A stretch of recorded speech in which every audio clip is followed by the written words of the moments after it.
Hey, Pat McCardle back for another episode of Shop Talk, where today we're actually going outside, enjoying a little cooler weather as the winter's setting on, and we're going to be talking all about how to clean your vehicle.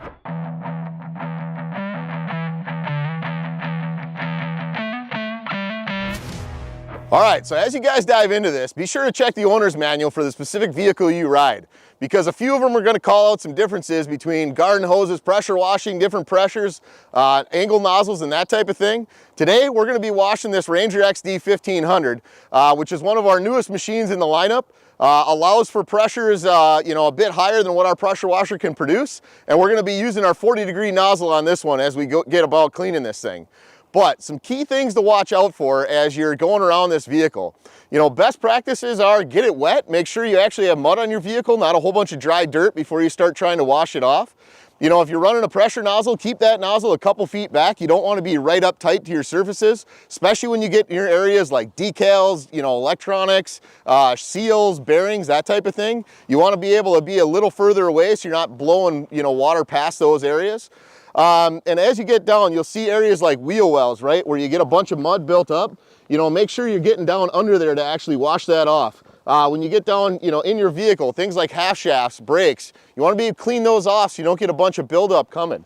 When you get to the back, we're actually going to tilt this box all the way up so we can wash down on the underside. You can see how much mud ends up getting packed up in here.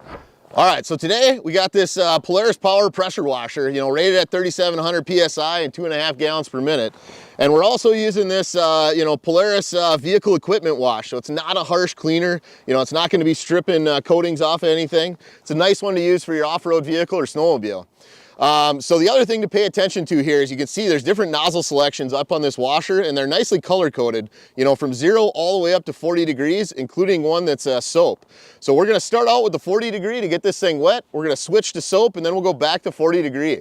The other ones on here are a little too aggressive, and you risk doing damage to things like, your decals or other body work. So we're going to stay away from those when we're washing this, but you might have some other uses around the house that aren't washing your vehicle that you might want those narrower tips for.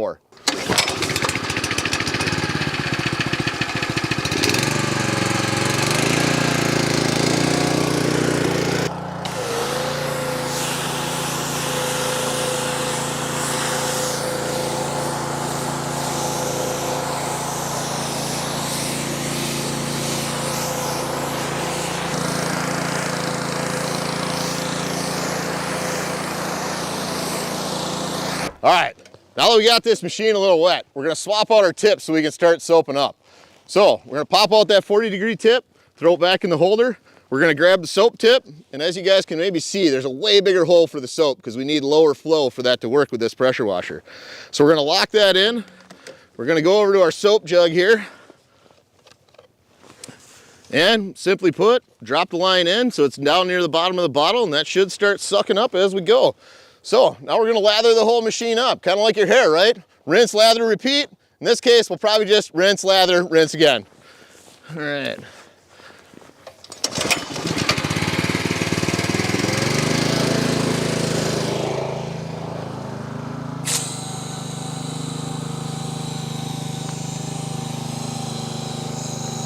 Oh, bubbly soap. Yes! So as we're going here, we're just lathering this thing up. So again, starting at the top, keeping some distance away. I think as some people go, they like to get a lot of the mud off first. I tend to like to get some soap on there, helps loosen things up. Make sure you get the front, the back, underneath the bed, kind of down in all those areas that, collect mud, get some things going.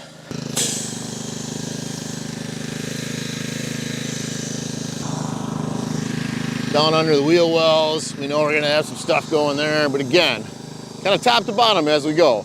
Really make sure we soap up that radiator a little bit, trying to stay, a couple feet away as we go. The other thing is kind of inside the wheel areas too. It's a good one to get that soap working, as you go here. Down under the wheel wells, down in the shaft areas by the shocks, always good ones to get. Again, kind of rocking top to bottom here. All right, so we got this thing all soaped up, rinsed up, everything, that soak's kind of sinking in. It's time to swap our nozzle back. So we're gonna get rid of the soap nozzle. We're gonna go back to the 40-degree nozzle, It's nice, I don't know, light colored, whatever that is, off-white. We're gonna fire this pressure washer up and we're gonna start rinsing kind of top down. We'll get the cab and then we'll zoom in and we'll kind of focus on getting that radiator nice and cleaned out.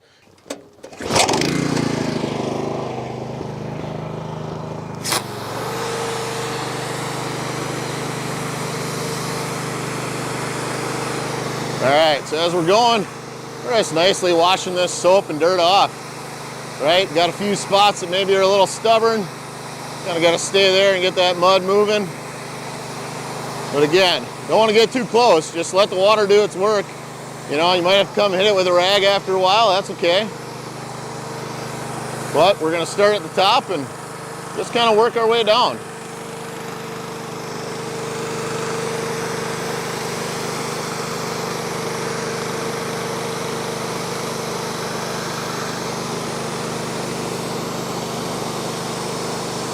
Now, as you go, you can see there's some intakes here. We don't want to blast the water straight into those. We want to stay kind of on the side so we're not filling up the air intake on this thing by the hood. So when you got some harder surfaces, you know, like glass that you know you're not going to hurt, maybe get a little closer to knock that mud out.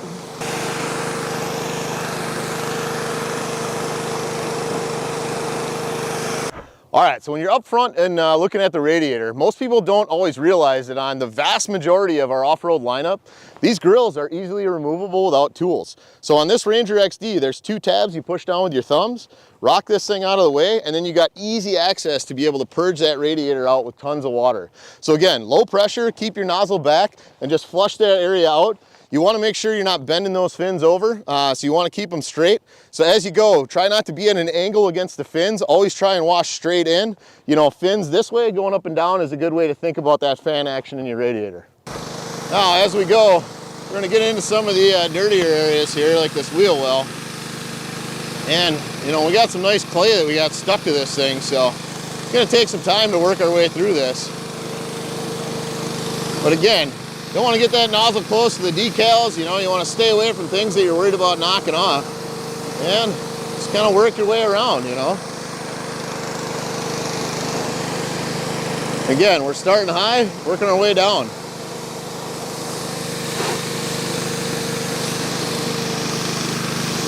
Get into that shock, get those shaft areas, you know, even get the tire a little cleared off here.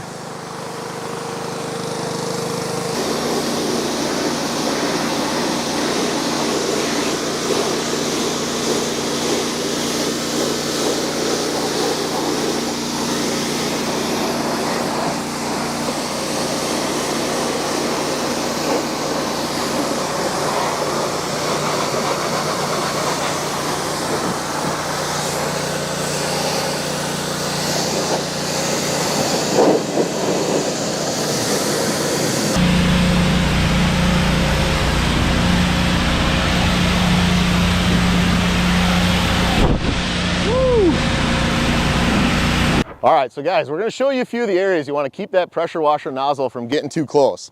So the first one down in here would be wheel bearings. So they're actually kind of hiding behind the rim underneath this cap. But if you ever find a vehicle with the hubcap off, don't be spraying like massively right in there.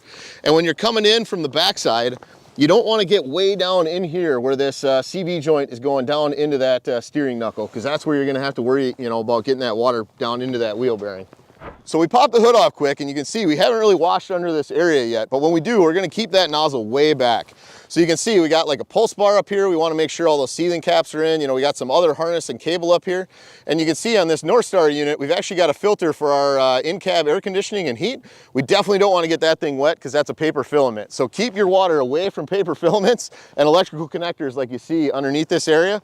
So here I'm gonna stay way back, and I'm just gonna sweep to get some of this area cleaned up, and then you'd probably come in with a rag, you know, to do any fine detail work there as well. All right, so we're gonna avoid the air filters and stay back from the electronics, but you know, turn the engine down so we get a nice low pressure going after this stuff. You know, that way you're not blasting everything through those seals, and you can, you know, get some of that mud out of the way. All right, so as we keep going around the side, you can see we got a decal right up here in the front fender. This is definitely one you want to keep that pressure washer nozzle tip away from. You know, we see some people that have the wrong angle nozzle, they get way too close and they start peeling these decals off. That's why you want that 40-degree nozzle and stay a couple feet back so you don't have to worry about doing any damage there. When you get around to doing the interior as well, you know, this is a fully sealed up cab unit. But again, you got a lot of electronics, you got your displays, gauges. You can wash all this stuff, but again, you know, close your vents off so you're not blowing air down into your HVAC unit. And this I tend to do with a garden hose, but if I got an open cab unit, you know, I'll often come, you know, from over the back seats so I can stay a few feet back and just hose all that stuff down and then chase the dirt right out the door.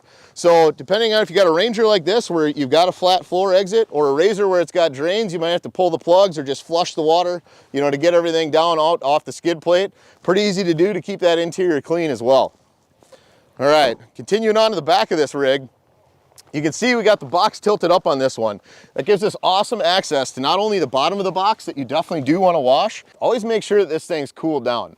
It's important not only so you don't you know, overcool the metals in the engine, but when you also look at things like these ignition coils, fuel injectors, other engine sensors, when those suckers are hot and heat soaked and you blast them with cold water, they tend to create a vacuum and try and suck it in past the seals. So you always want to make sure you're washing a cold engine. As well as when you look at your exhaust, you want to make sure to get any, you know, dry debris, leaves, you know, dry grass, things like that, because that's not friendly on exhaust as it heats up. You also want to work on purging out some of the stuff on your skid plate if you can, you know, just drop some of the weight of that vehicle so you're not carrying around all that extra mud and weight. And again, some of the things in the back we talked about, you know, don't get too close into your brakes, your wheel bearings, you know, those CV boots. You know, a lot of the things that are the same on the front also apply to the back. And in your box, you know, you always want to have it tipped up so it can drain out. And oftentimes you start with your tailgate down to let some of that out, and then you flip it up to be able to wash the outside. So, you know, you can see this one's draining because we washed it a little bit already, but we're not quite done. We still got some to go. All right, so we're not going to spend the time to actually wash this Sportsman or this Razor on the camera today, but there are a couple things that are, you know, a little bit different than the Ranger XD. So being that these are CVT operated vehicles, I just want to get you guys in here to show you if you accidentally do get some water inside your CVT box, you'll see that there's a little red plug way down here on the bottom. And if you pull that out and leave your machine in neutral or park, you can rev it up a little to help the fan action blow the water out of there. So that's a good one to know about. And on this Razor, it's even easier to see if you follow me over. So on this one, right on the side of the vehicle, super easy to get to. You pop that red plug out, let all the water drain, you know, shift your machine to park, rev it up to about 3 grand for about a minute, and that'll help dry out and purge all the moisture out of that area for you. All right, so one other one that you'll see on a lot of Razors is on the intakes for the clutch and the engine, this frog skin material. This one you want to avoid blasting water through. It will shed some water off, but if you're hitting it with high pressure, that's never a good idea. So again, stay away from these because you don't want to get air down into your air box or moisture down into that clutch box. Hey, we just got done washing this beautiful new Ranger XD 1500. And some of the tips and tricks we talked about, the things to avoid, they're going to kind of apply across the off-road lineup. But one thing I do want you to pay attention to is your owner's manual, because each vehicle is going to have some different recommendations for things like pressure washer ratings, whether you can use one or not, what the pressure is going to be, the nozzle angle. For this Ranger we got, you know, that wide 40-degree nozzle is about perfect. You know, we're staying underneath the pressure that's okay with this 3,700 PSI machine pumping 2.5 gallons a minute. When you think about washes and soaps, you know, we got a real mild detergent that we're using here. Don't use any harsh chemicals, right? You don't want things that are going to screw up your paint and bodywork or strip off the other surfaces and cause your vehicle to corrode over time. You know, avoid the areas like the clutch and air intakes that we showed you on the Razor and the Sportsman. Again, that's going to apply to lots of different vehicles. And also, you know, make sure you avoid things like, you know, bearings, shaft seals, you know, some of the boots, other areas that you just don't want moisture getting inside of. Hey, that's it for this episode of Shop Talk. Be sure you like, comment, subscribe. Let us know what you want to see next time.